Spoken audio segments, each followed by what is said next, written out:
bahar yazını uzutup kışın çıllak gider kız.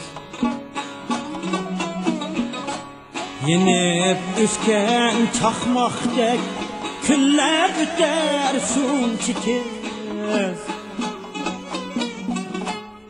Bilsen ömür şunçilik bu hakiki söz.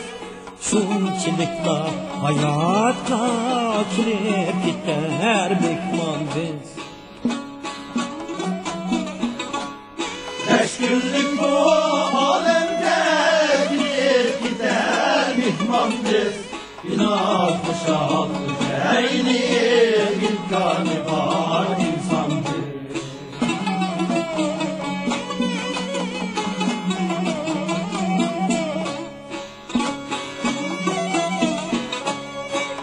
Köz içip bu alemge gözünü yumup ketke. Baştan öter ne kısmet armallarga yetke. Nimetni kadirle fırsat kolgen ketke.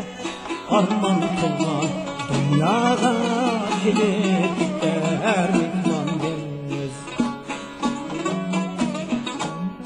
5 günlük bu alemde gelip gider mehman biz. Günah kuşak eyleyip imkanı var insan biz.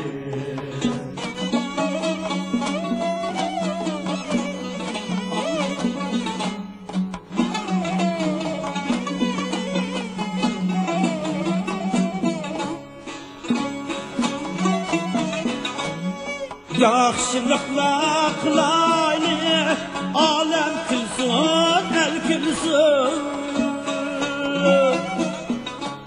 Kümüllerini pepilep yaşlılar dinlen kalsın. Divapa bu dünyada yaxşılıkla şah bulsun. Meyli şahsen ya kadar bu dünyaya mehman biz.